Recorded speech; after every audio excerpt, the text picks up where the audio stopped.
Então é assim, na verdade foi um assunto bem polêmico, né? Bem interessante que surgiu na semana passada. Isso. Eu recebi aqui uma matéria, a aluna colocou no grupo do WhatsApp dos alunos da formação, né? E aí eu só fiquei esperando ver qual que seria, né? Porque ninguém melhor do que o Dan para falar de perfumaria, de história, toxicidade, essas coisas, né? Eu falei assim, deixa o Dan se pronunciar.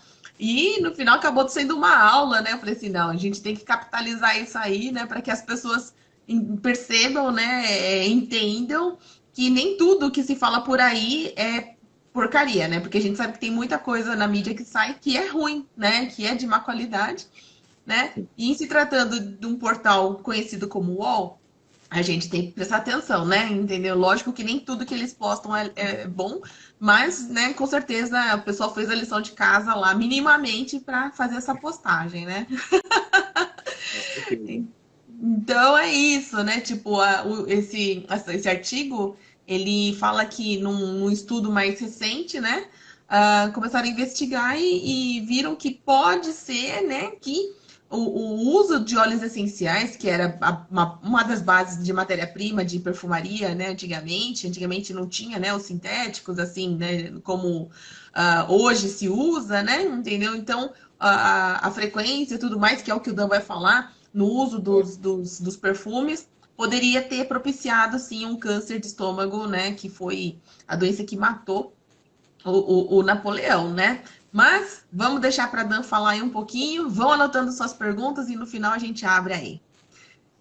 Bora lá, Dan? Isso. Tá me ouvindo bem? Sim. Beleza, tá ótimo. E quando eu vi essa reportagem, achei interessante, né? Abordando o uso de óleos essenciais e fazendo um link com a perfumaria. Quando a gente é aromaterapeuta, a gente olha como aromaterapeuta. Quando a gente é perfumista, a gente olha a reportagem como perfumista. E no meu caso são os dois, né? A gente acaba se dividindo e é bem interessante. Foi bem interessante analisar essa reportagem publicada pelo UOL, porque vi também muitos comentários de pessoas nessa reportagem e acho que até citei no texto. Dava para ver claramente, né? Quando era uma pessoa muito estudante de aromaterapia, né? Já um profissional, a gente percebe isso pelo comentário, né, gente? A gente tá, tá meio velho nas andanças de aromaterapia, a gente percebe tudo isso. Só no jeitinho. Percebia quando era alguém iniciante, com aquela super empolgação do início dos estudos, né? Defendendo. Quem já é das antigas já via com mais parcimônia, sabe que, né? Precisa ter um pouco de cuidado. E, claro, né, os comentários dos vendedores de marketing multinível, que vendem óleo essencial, sempre aloprando as coisas e forçando, exagerando isso tudo. E, de fato, né, sabemos na história, eu mesmo vejo sempre isso nos estudos de perfumaria, que na época de Napoleão era muito comum a fabricação de águas de colônia. Mas na época nem se chamava águas de colônia, era águas de todos os nomes menos água de colônia. A água de colônia foi uma das últimas É a mesmo? ser produzidas. Exato. Isso por causa de uma passagem que ele teve na Alemanha Hum, e conquistando a cidade que hoje em dia se chama Colônia. sim, verdade. Isso. E aí já existia a produção de aguinhas de colônia com outros nomes. Então nós temos, por exemplo, a água de Hungria, que é uma receita muito famosa da perfumaria, principalmente perfumaria de antiquário. As águas de Botô, que era uma água basicamente de cedro, hortelã e mirra, bem Nossa, essa eu não simples. conheci. E ela foi utilizada primeiro como um enxaguatório bucal, por Ai, que chique, enfermeiros. hein? Foi um dos primeiros enxaguatórios bucais que existiram. E não existia muito bem o ofício do perfumista, era uma coisa meio que misturada. O perfumista ele poderia ser um apotecário, que na época a farmácia estava começando a andar, né, Uhum. de farmacologia que a gente tem hoje em dia não existiam naquela época. Então eles eram chamados de apotecários, os boticários, e né, o farmacêutico da época produzia colônia, produzia remédios quase sempre naturais. E Napoleão gostava de uma formulação, principalmente as formulações de aromáticas ali do Mediterrâneo, porque ele era, acho que do Chipre ou de Creta, alguma coisa assim, Córcega, era de Córcega. É mesmo? E isso, era de Córcega do Córcega. Immortelle, não é? Terra do Immortelle, isso. Legal. Muito cítricos. É uma ilha que ela é muito aromática, viu? Lá dá muito alecrim, muitas frutas cítricas, muito Immortelle, manjericão e tudo mais. Praticamente todo o cheiro do Mediterrâneo tem como base aquela ilha. E por ele ser de lá, ele conhecia sobre frutas cítricas, ele conhecia sobre ervas aromáticas, como a lavanda, o alecrim, Hum. sálvia, os tomilhos, os oréganos e tudo mais. Não se sabe ao certo quem inventou a primeira formulação de água de colônia com Hum. características cítricas, porque a gente tem várias referências. Nem os perfumistas mesmo sabem com extrema precisão. E na época isso era produzido utilizando óleos essenciais e Uhum. também os alcoólicos, né, e formas nesse, nesse sentido, desse tipo. A base primordial de uma água de colônia para a época era, que inclusive eu até reproduzo da minha forma, do meu jeito, todo perfumista tem a sua versão de água de colônia. Tem uma composição quase sempre a mesma, né? Desde aquela época. Uma abertura muito rica em notas cítricas, limão, laranja, grapefruit e, né, entre outras. Depois ela leva alguns aspectos mais aromáticos herbáceos, como a lavanda, salves clareia, às vezes um pouco de gerânio. E alecrim, não vai? Alecrim vai também, vai bastante alecrim. Vai muito alecrim, entre outras substâncias. Aí no aprofundamento, para algumas formulações, aparece alguma madeira, algum cedro, algum sândalo, uma nota animálica, normalmente representada com os almíscares, que é quase sempre um almíscar numa forma padrão, né, de galum, que é o de três pods de almíscar, três glândulas do servo almiscareiro, para aproximadamente 6 litros de álcool, né, desnaturado. E o castório, que também era muito utilizado naquela época. E a tendência era a seguinte para as águas de colônia: quanto Uhum. mais europeu, maior e mais rico era o teor das notas animálicas, como o castório. Na Rússia, o castório era tendência, e foi tendência até os anos 20. E quanto mais para o oeste europeu, maior a tendência para a abertura de uma água de colônia, com notas Olha só. cítricas e tudo mais.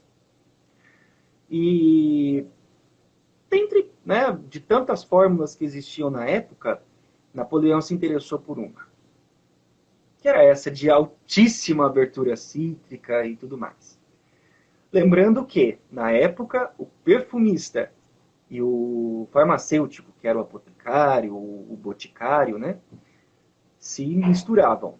E era dito, né, bom, tem frutas cítricas, tem óleos essenciais, tem extratos vegetais, com certeza tem efeitos terapêuticos. E eles sabiam disso, porque uma alta dose de alecrim, uma alta dose de limão e entre outros itens provocavam, né, um efeito tônico nas pessoas. Então eles também passavam no rosto, usavam como um tônico corporal, enfim, um tônico mental, não só se perfumavam, mas inalavam e tudo mais. Era o que tinha disponível na época.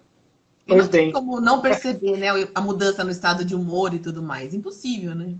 isso, é imediato. É Sim, imediato. sabemos, Né? né? Sabemos perfeitamente. E isso é muito, muito legal. Isso, logicamente, chamava atenção. Uhum. E o que ocorreu foi que Napoleão se empolgou com a formulação. E aí aconteceu o seguinte: começou a consumir demais daquele produto, né, para se perfumar. Eram vários frascos por dia, muitos frascos por semana, e ele usava sem moderação aquela substância. Pois bem, não contente, ele pediu para que o apotecário dele mandasse um vidreiro. Outro ponto, na época não existia a fabricação de vidro, de frascos, de potes em linha, como existe hoje em dia. Coloca na máquina lá, vem o vidro derretido e pimba, tá pronto. Não existia isso. Era tudo muito artesanal, Uhum. tudo muito artesanal. Então ele pediu para o vidreiro fabricar um frasco adequado para ele. Qual que era a proposta? Um frasco que não fosse tão ornamentado, como eram os frascos daquela época, né? Cheio de Uhum. pontinhas e tudo mais. Um frasco liso, com um vidro robusto, que aguentasse impactos e tudo mais, e basicamente saiu um flaconete, né? Compridinho e bem resistente, que nós usamos hoje em dia, por Sim. ser um material forte e resistente. O que Napoleão queria com essa atitude? Levar água de colônia para onde quer que ele fosse. Portátil, né? Isso, um frasco portátil, porque o que ele percebia?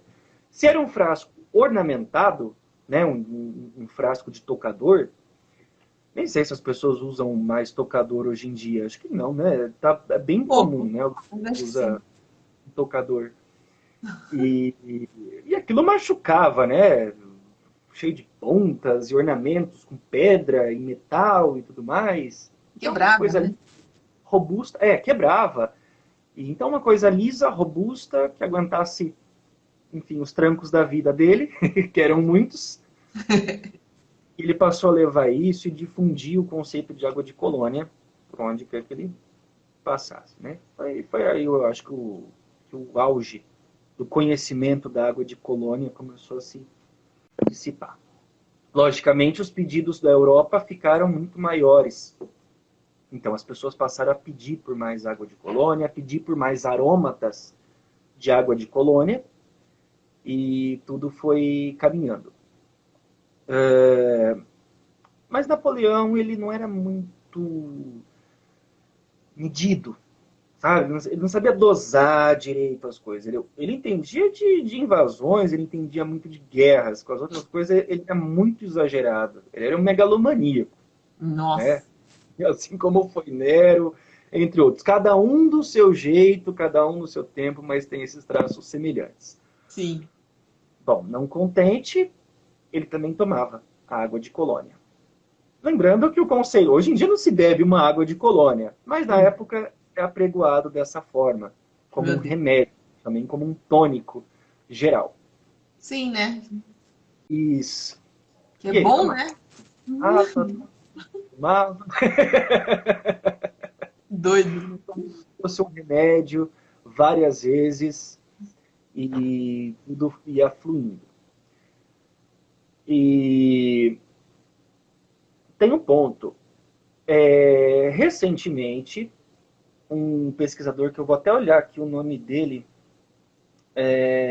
Parvez Harris, da Universidade de Montfort, lá na Inglaterra.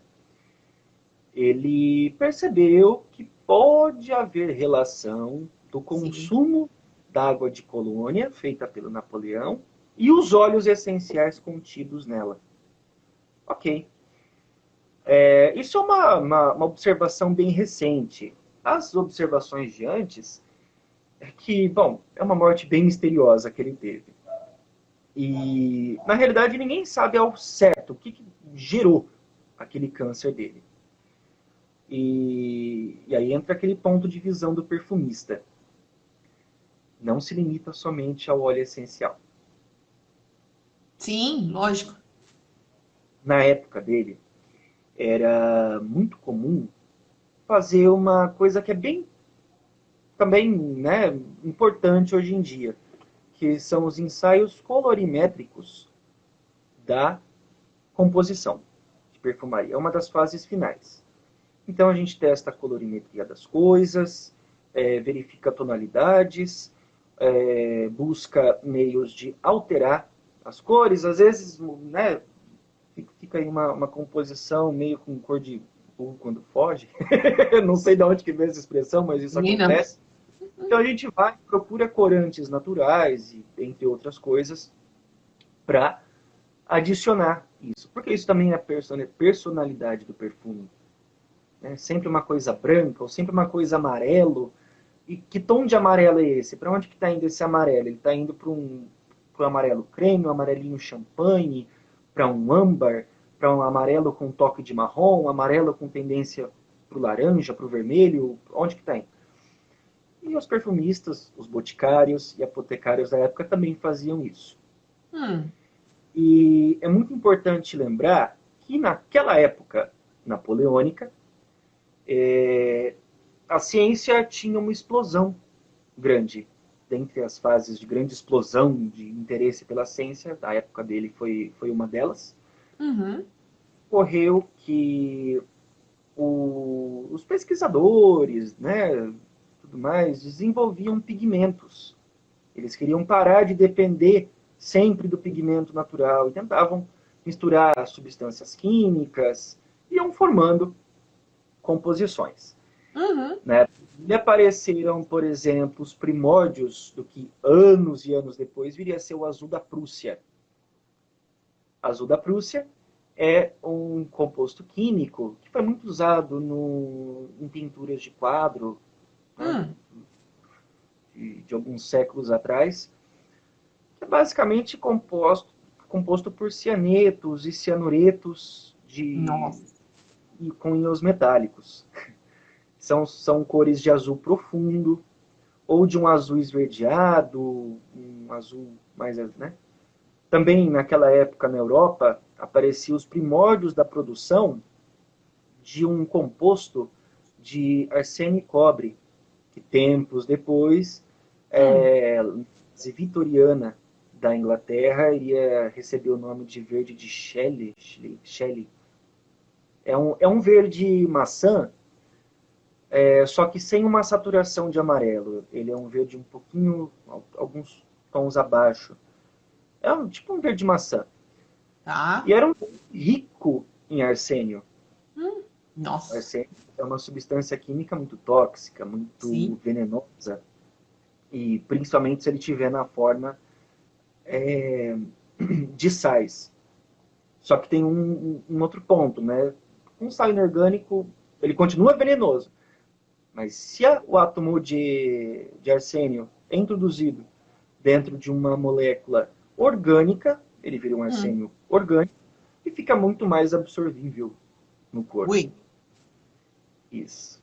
E nós sabemos que os óleos essenciais contêm uma série de substâncias que são altamente reativas e Sim. essas reações, inclusive, são esperadas por nós perfumistas dentro de um perfume, por isso a gente conta tempo para maturar, faz toda uma estequiometria antes para ver as possíveis reações, conversões, enfim.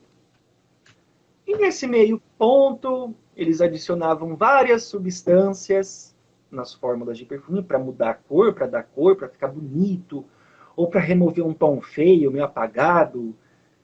E não se sabia muito, né, na época, sobre nenhum efeito desse, nem a radioatividade tinha sido descoberta. Uhum. E então as pessoas tomavam aquilo enlouquecidamente. Somente no final da fase vitoriana é que foram relacionar o pigmento verde de arsênio, que eram usados nos papéis de parede, a tantas mortes e Meu tantos Deus. envenenamentos. eventos que aconteciam. Por que que isso acontece? Não é porque a pessoa vai lamber o papel de parede e se contaminar com arsênio. Mas a criação de um bolor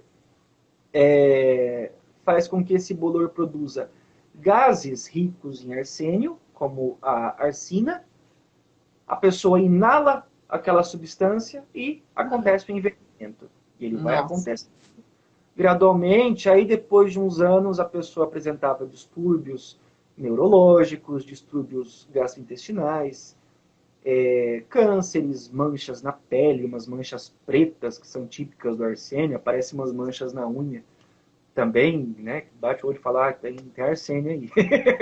Nossa. E isso era um outro ponto, né? Que extrapola, né? O item do óleo essencial.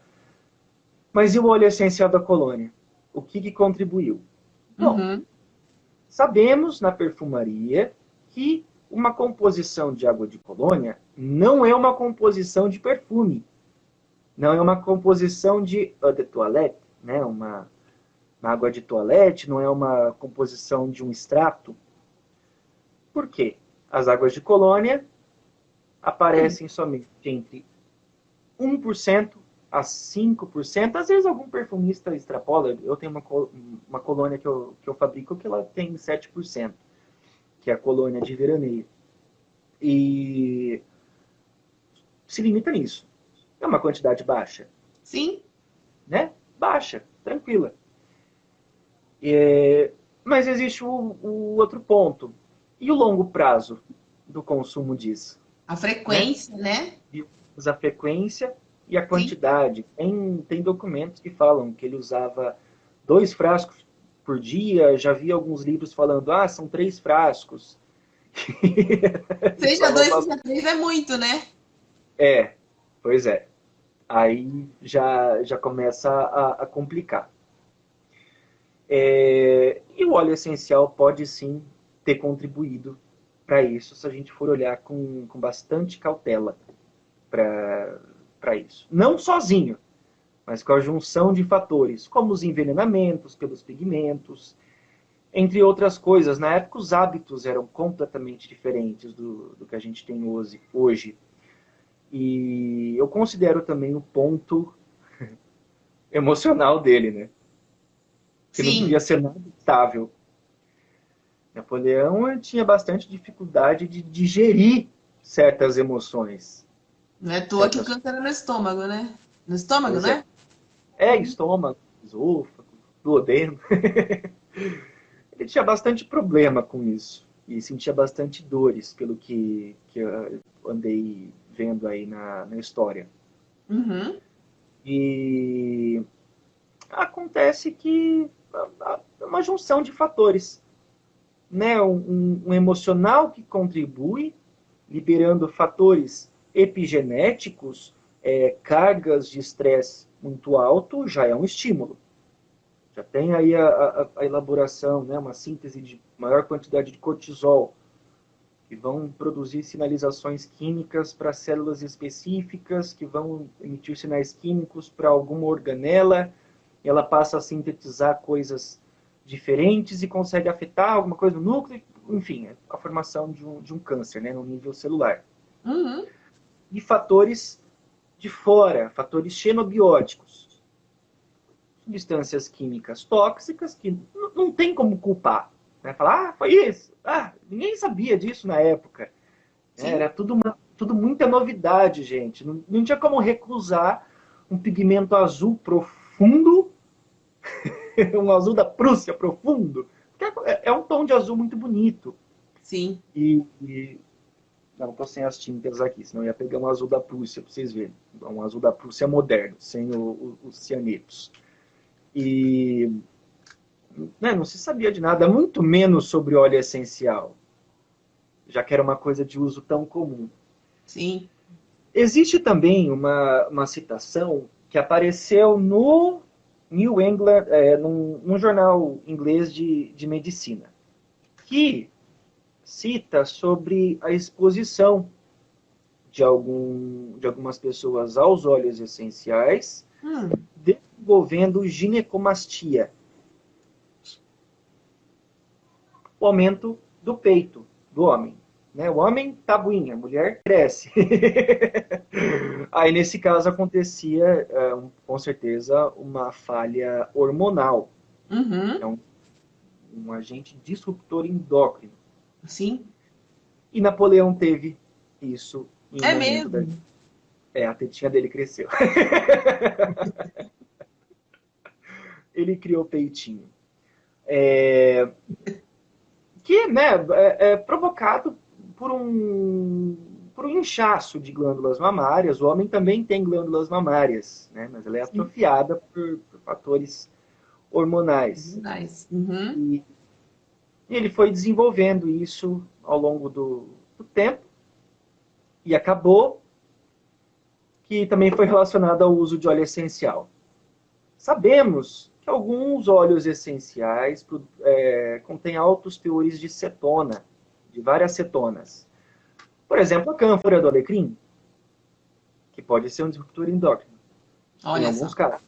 Uhum. E outros materiais aí do metabolismo dos óleos essenciais no corpo.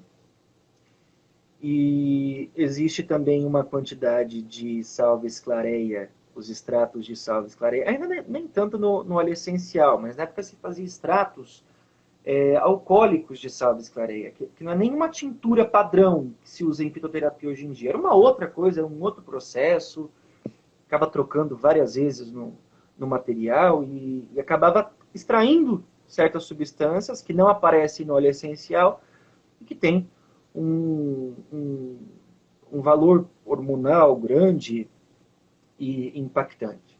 Uhum. Pode ter sido um dos motivos dessa alteração hormonal. E um outro ponto é que em um determinado momento da vida do Napoleão, ele sofria de muitas e muitas convulsões. É Ele mesmo. tinha convulsões. Às vezes ele estava andando, caminhando e caía em convulsão e não estava como se nada tivesse acontecido. E é atribuído ao consumo também de outros medicamentos e também a essa água de colônia. Lembrando, como eu falei no começo da live, a água de colônia que ele utilizava tinha uma composição aromática mais típica do oeste europeu. Portanto, Sim. mais rica em notas de abertura, Uhum. como o alecrim, os cítricos. E, Isso torna logicamente, mais tóxico? torna mais tóxico, porque o alecrim contém grandes quantidades de cânfora. E a cânfora, em altas doses, com certeza tem efeitos que vão além, né, da pressão sanguínea. E ela pode ser neurotóxica. Ela é até pontuada como uma coisa neurotóxica. As convulsões, assim, tipo, a gente pode até quase que com certeza, né, relacionar com o uso do alecrim, né? Pode sim. Uma outra Uhum. coisa que eu uso, e que era muito comum na época, que era o consumo da água de flor de laranjeira, né? A água de néroli, o hidrolato de néroli. Se destilava altíssimas quantidades de néroli e a água, o hidrolato, era consumido, era bebido, Nossa. horrores. E isso era uma tradição italiana. Ele tinha raízes italianas. Mas também se misturava com muitas coisas. Hum, A flor de laranjeira. onde você quer Era, chegar nisso? Vamos ver. era bem comum colocar a água de flor de laranjeira, a, a hidrolato de lavanda, com outras substâncias, como o alecrim, salves clareia, ou fazer substâncias bifásicas com extrato oleoso de salves clareia, alecrim e colocar o Hum, hidrolato por cima. Né? hum. Tem uma época de primórdio dessa criação de produtos bifásicos. Né? Igual esses que vendem hoje em dia, óleos bifásicos de banho e tudo mais. Esse foi um dos primórdios. Que é Ele bonitinho, também né? É bonitinho, é uma coisa muito legal. Hum, E ele também bebia isso. meu Deus. Né? E E tinha é uma um. questãozinha aí com uma fase oral, né? Com certeza, com certeza. Ele tinha probleminhas quanto a isso. E é o que tudo indica, né? É o que contam. A gente vê pela história. Sobre a relação dele com esses produtos, a gente vê, né, em referências em livros, às vezes alguns livros da perfumaria, mas é tudo muito incerto, né? Porque a história da, vai andando, vai alterando, se perde no tempo. Inclusive, recentemente, nós temos pessoas que alteram essa história, Hum, alteram por causa de marketing, que é o caso de uma colônia, que ela é produzida na Alemanha, hum. e ela tem um nome, o nome dessa colônia é um número. São 4 números, eu não vou falar porque, né, já viu. Eles falam, não, foi Napoleão que criou isso aqui, tudo mais, era da minha água de colônia que ele tomava e tal, e tudo mais. Entendi, entendi. Tá, tá. Ela foi aparecer um tempão depois, por causa de um possível criador, que era um italiano, chamado Farina, um ilustre perfumista, né? Não existe um perfumista da época moderna que não tenha estudado a obra desse grande produtor de aromas. O estudo dele foi muito interessante, principalmente no ramo das águas de colônia. E aí, né, usam isso, essa história aí, para querer vender mais. Mas ninguém sabe ao certo. Existem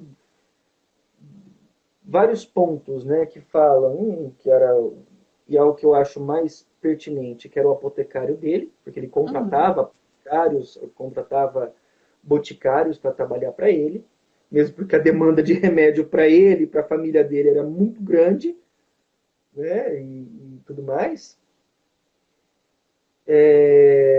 Tem alguns que falam que algumas fórmulas vieram de mosteiros, de conventos, de freiras, de lugar de frade, essas coisas. Hum. Então isso ficou um pouco nebuloso. Né? E para ajudar, o pessoal aí da modernidade acaba distorcendo ainda mais. Né? Uma coisa que a gente que estuda perfumaria sabe a data que apareceu, sabe como foi criado, só de olhar a fórmula já fica bem óbvia em que momento que isso foi feito. Né? Uma coisa que você adquire com o tempo. Uhum. E, você está falando, não, é a minha colônia, né? Que era o que o Napoleão falou. Bobagem. E vale, né? Vou pontuar novamente.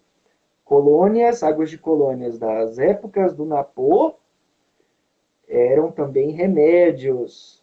Eram remédios disponíveis. As águas de colônia de hoje em dia já estão corrompidas nesse sistema, exceto a dos perfumistas artesãos, como eu, a Annie Walsh, que a gente usa material natural, mas mesmo assim não é para beber. Eu não deixo Eu beber ia nada perguntar de isso, se você tomava. jeito nenhum. E Isso hoje que em você dia, poderia, né? Conhecimento e poderia, né? E mesmo assim é uma opção, né? Não tomar. não tomar, não pode tomar isso de jeito nenhum, não é bom não. Muito álcool. E as colônias, né, da grande indústria, que hoje em dia nem sonha que dá para tomar, porque se utiliza muitas coisas sintéticas. Né? Por exemplo, uma nota de limão, uma nota de lima Tahiti. Hoje em dia quase não se usa. Ou se usa lima Tahiti com nitrilo, né? Tem nome, né? Lemonile. Ou uma nota tenaz de grapefruit, que se usa a molécula metilpamplemousse. Tem um cheiro azedinho de grapefruit. Tudo sintético. Não é legal tomar isso daí, não. Mas me fala uma coisa, Dan. Você falou que o pessoal usava naquela época de Napoleão muita água de colônia, né? E que é muito mais diluída, né? Muito menos concentrada do que um eau de parfum, por exemplo, certo? Entendeu? Se ele tomasse perfume, ia ser quantas vezes pior ou ia dando mesmo? Acho que ia ficar mais grave ainda, viu? Porque concentração de perfume chega o quê? 30%? Quantos por cento de óleo essencial? Olha, é muito relativo com o perfumista e também com a formulação. Uhum. Sim, lógico. Tido, é tido que entre 1% a 5% é uma água de colônia. Uhum. 5% ou a 10%, até 15% ou um pouquinho mais, é uma eau de toilette. E Fazer acima toalete. Uhum. disso seria os eau de parfum. E mais acima disso ainda seriam os extratos. Mas isso é um valor, né, muito, nunca, jamais dá para se tomar como regra. Quando eu estava criando a minha colônia de veraneio, isso era final de 2017. Uhum.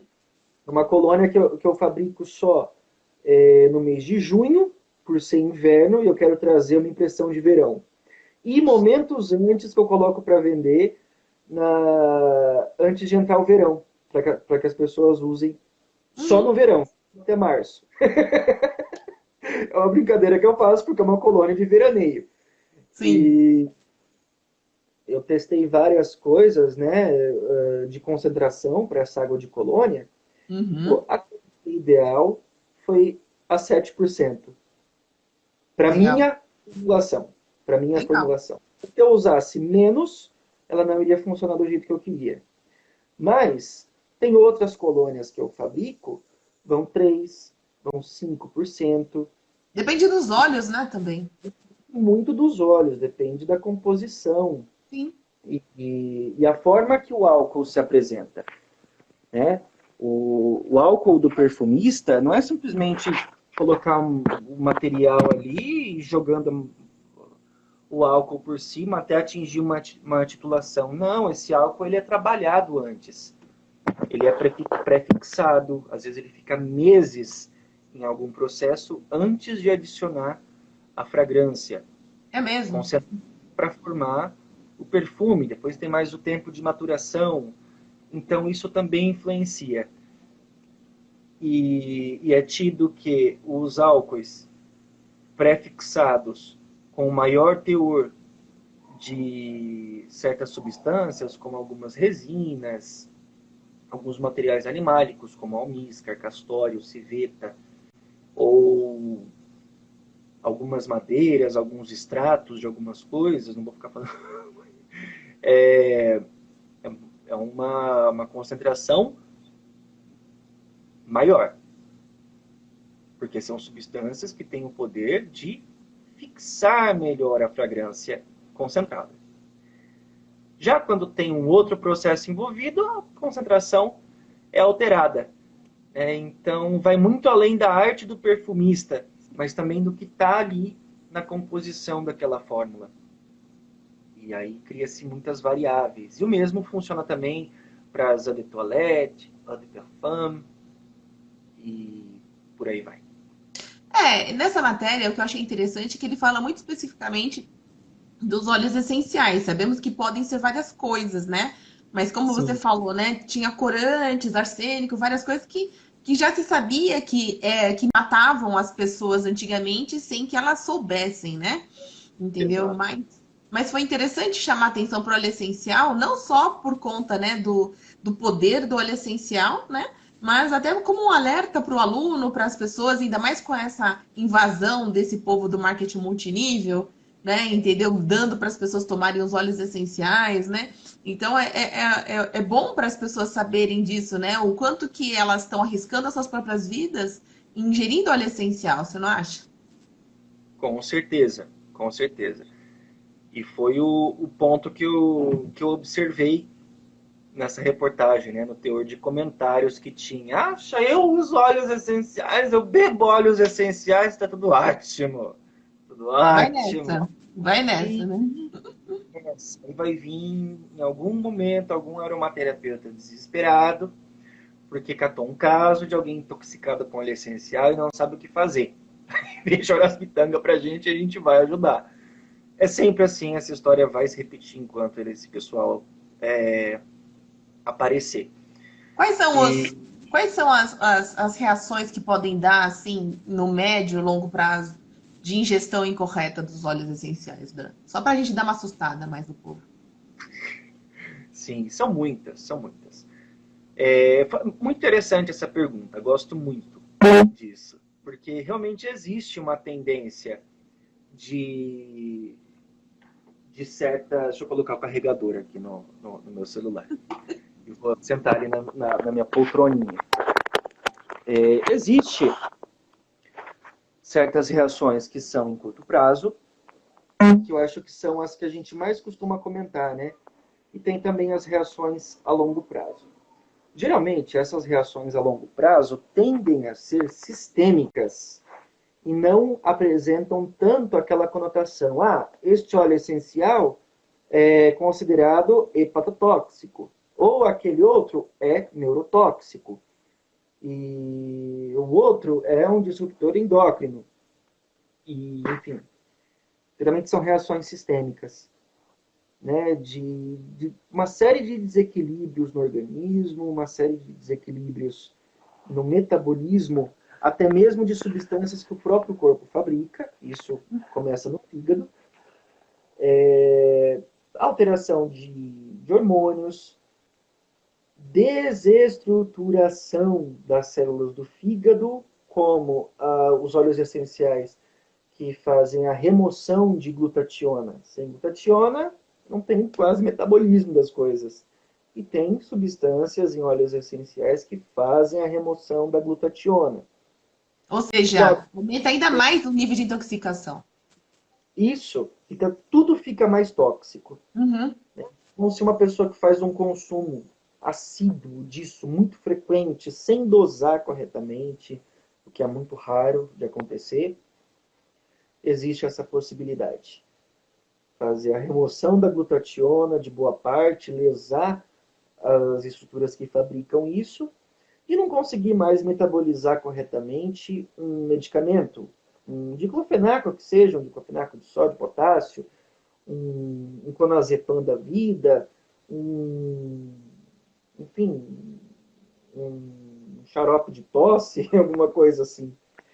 E aquilo fica rodando no corpo, rodando, rodando, rodando. Se liga na albumina, não sai dela, não é metabolizado, não vai para lugar nenhum. Intoxica o corpo. O que vai acontecer?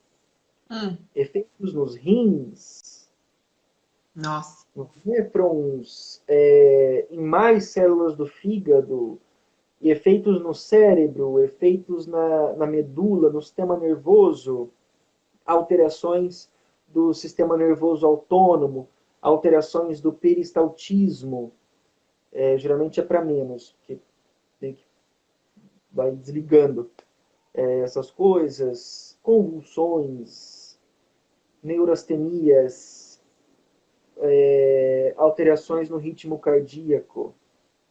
Muita coisa, né? E quando você fala que não metaboliza, então tem muitos medicamentos que não vão realizar a função que eles tinham que Não, realizar, não né? vai. Ou vai fazer super Sim, a função sim. do caso e da substância ingerida, né? Cada substância se comporta de uma forma. É outro ponto que eu sempre toco, não dá para generalizar. Isso acontece, tem muitos efeitos a longo prazo, quando eles não aparecem inicialmente. É um perigo, né? Por isso que é bom o pessoal vir estudar aromaterapia, farmacologia, segurança química aqui na E, Aromaflora, fazer o curso de formação do que ficar fazendo esses cursinhos baratos por aí, né, Dan? com certeza, formação consciente, responsável, a gente cobra muito disso dos nossos alunos, porque além de fazer um bom trabalho, né, a gente quer todo mundo que se forma aqui trabalhando muito bem, também tratar dos seus clientes, dos seus pacientinhos e tudo mais da melhor forma possível, sem oferecer risco, sem oferecer dano, sem oferecer nenhum tipo de prejuízo Sim. nesse sentido. E tem tanta escola fazendo porcaria por aí, ou instituições e coisas assim, e fazendo a pessoa acreditar que num cursinho de final de semana ela se torna terapeuta de alguma coisa. E sai por aí criando páginas, criando blogs falando asneiras de aromaterapia, tentando convencer as pessoas de usos super bestas dos óleos essenciais, colocando uma porção de gente em risco. É. Né? Isso é uma coisa que eu detesto ver, eu fico muito. É um misto de triste com indignado, Sim. né? Porque, sei lá, a gente trabalha tanto para trazer uma aromaterapia de qualidade. Tudo bem, é difícil, é difícil. Nós sabemos que muita gente desiste no meio do caminho. Sim. Não é, Gente que não não está tem, preparada, né? Que não é o objetivo, né? é uma coisa assim, uma coisa que demora, requer esforço. Quem Sim. dera a gente fosse um parideiro de terapeutas. Né? Eu Não. não sou parideiro de terapeutas, Deus me livre. Tem que fazer direitinho. Não, eu não gosto de falar isso, mas a gente também escolhe os alunos, né, aqui na Aromaflora, né? É importante porque não adianta, a gente não quer formar, né, esse pessoal que vai utilizar como marketing e tudo mais, né, entendeu? Ou, né, ganhar só para ganhar dinheiro, for se formar só para ganhar dinheiro. Então é muito importante, né, que a gente perceba que o aluno ele vai ter esse comprometimento, que é o que nós temos, né, na Aromaflora, né? Exato. Eu também acredito que nenhum de nós achamos nosso nome no lixo.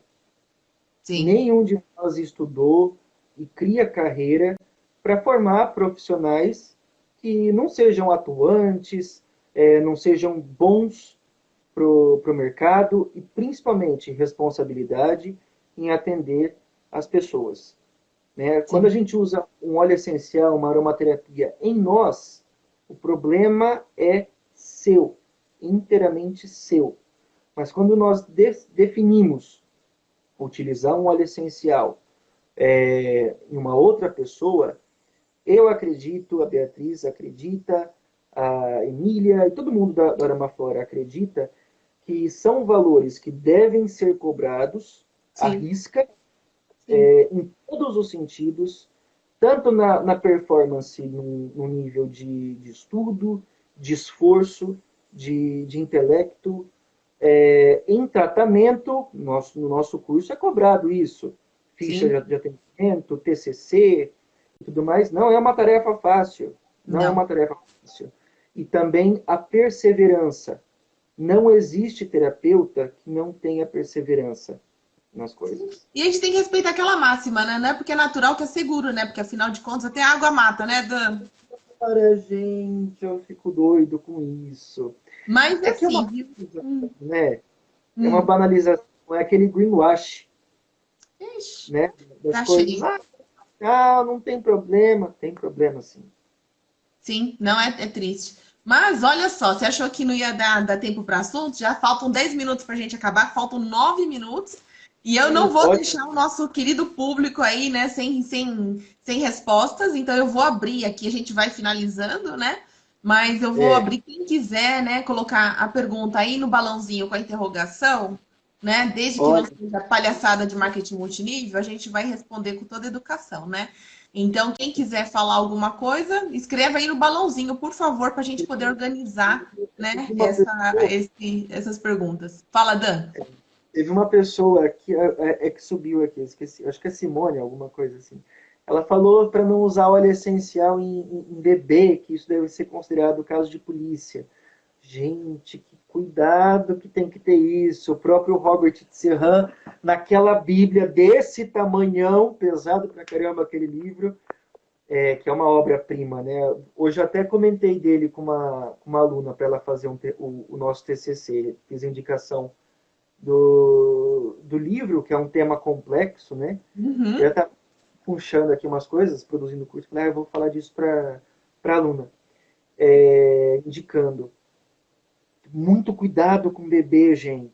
Muito Sim, cuidado com óleo essencial com bebê, pelo amor de Deus. Pode até pensar, mas eu usei no meu, não aconteceu nada. Tá, ou usou certo, ou você deu muita sorte. Mas a gente nunca pode falar pelo bebê dos outros. Cada bebezinho é de um jeito, cada um funciona de um jeito. Tem coisa que não está sim. formada ainda Não, e assim, direito. em geral, eles não vão ter a necessidade. Quem tem necessidade é a mãe, né? Tudo uma coisa. Entendeu? Mas, em geral, os problemas que eles vão ter, né, não tem uma necessidade assim tão grande de uso do óleo essencial. O óleo essencial é muito forte, né? Não que não se vá, mas são coisas pontuais e tem que ser orientadas, né? Exato, tem que ter um acompanhamento grande para não dar problema. É Com muito certeza. perigoso. Ó, a pergunta da Aline. Indica alguma leitura para a história da perfumaria? Aquele livro, bom, em português, acho que o livro que a Annie Walsh traduziu, do William Septimus P.S., Tem no né? site da Que Aromalife, Arte da Perfumaria.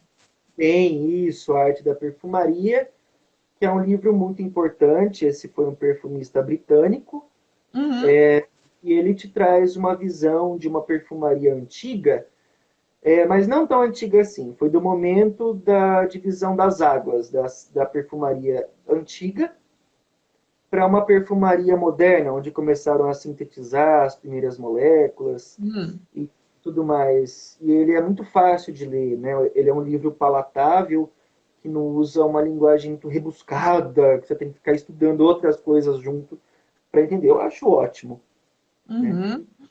Legal. Deixa eu ver outra pergunta aí.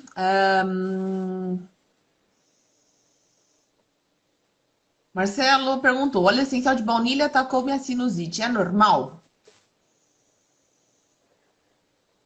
Olha, primeiro que eu nunca vi assim muito um óleo essencial de baunilha. É É bem raro raro, ela né? ser usada, viu?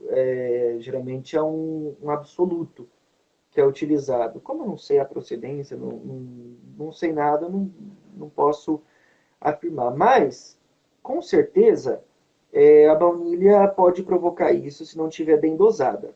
Tá? Principalmente a aromaterapia, tem até uma aula que eu falo disso, né, Bia, no curso Uhum. de 50 óleos essenciais. Que nem sei se é uma coisa que deveria ser utilizada com tanta coisa em aromaterapia. O que dá o cheiro na baunilha é a vanilina. E a vanilina é um aldeído.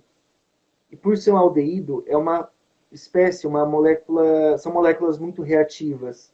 E tem Hum, pessoas que sensibilizam com bastante facilidade com essa molécula. Né? legal. Tanto numa baunilha natural, quanto numa baunilha sintética. A vanilina, ou a etilvanilina, ou o isobutavan, que é uma outra forma de vanilina, que é fabricada pela Givaudan, Uhum. estarão presentes e terão, né, respostas assim. Então, quando você usar e der algum problema, já corta para não prolongar, tá? Legal. Obrigada, Dan. A Elisete está perguntando: como corrigir um perfume terapêutico que tem excesso de lang-lang?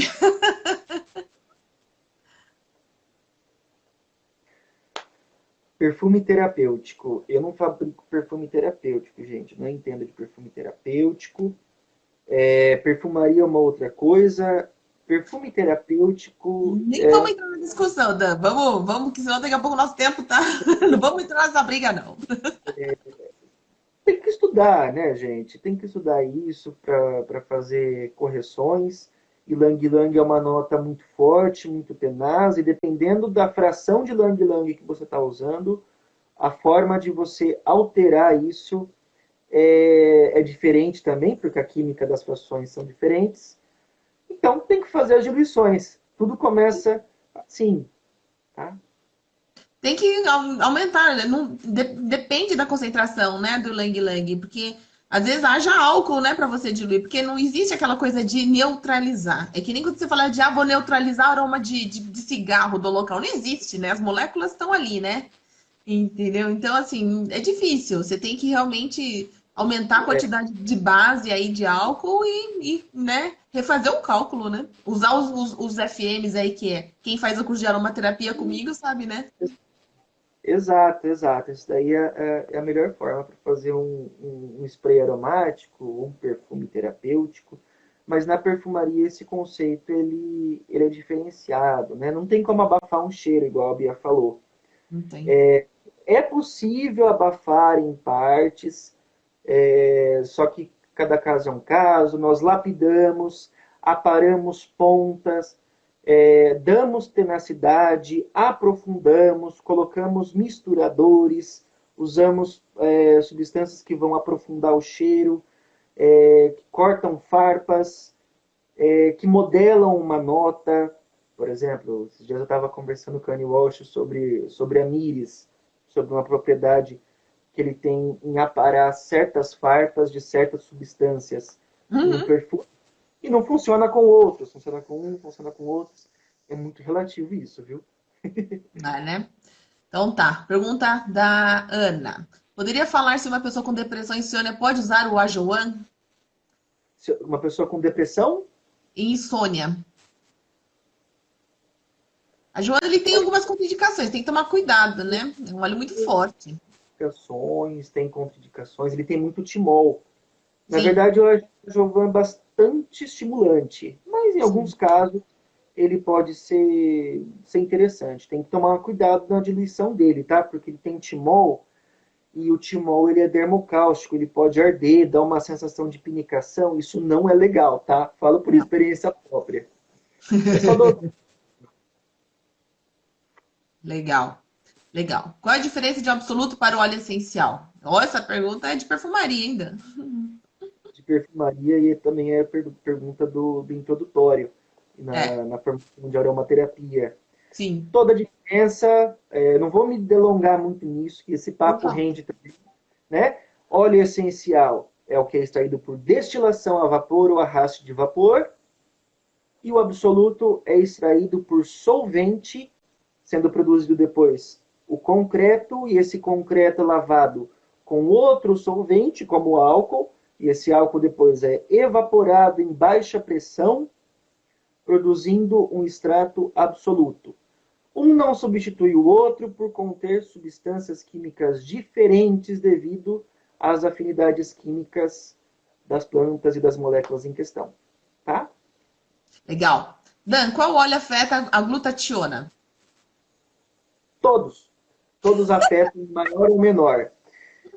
O papo desses óleos essenciais em afetar, tanto em débito quanto em aumento, eu conto nos mínimos detalhes no curso de farmacologia dos óleos essenciais 2. Legal. Que aumentam e diminuem. Legal. E o Marcelo fez uma outra pergunta. Indica um óleo para ajudar na sinusite. Uia! Gosto muito. Olha, Marcelo, aqui no interior de São Paulo o clima está muito seco. Eu estou fugindo da pandemia no interior de São Paulo. Às vezes ataca o nariz do perfumista também isso. Hortelã-pimenta é um dos que eu mais gosto para isso. Quando tem uma inflamação, eu aposto na copaíba. Eucalipto glóbulos para aumentar. E também a umidade do ambiente. É fundamental usar um umidificador de ambiente para sinusite. E se for uma sinusite de ambiente úmido, aí tem que fazer o oposto, tem que remover a umidade. Tá? Fazer muito jalanete, lavagem das narinas, coloca a linha de um lado, sai pelo outro e Adoro. inventa. Diana, Adoro. nesse caso, é lindo para tratar disso. Os mais básicos são esses. Legal, pessoal, vamos acabar agora, porque o nosso tempo já estourou aqui, a gente vai ser derrubado aí pelo Instagram. Dan, agradeço, foi ótimo.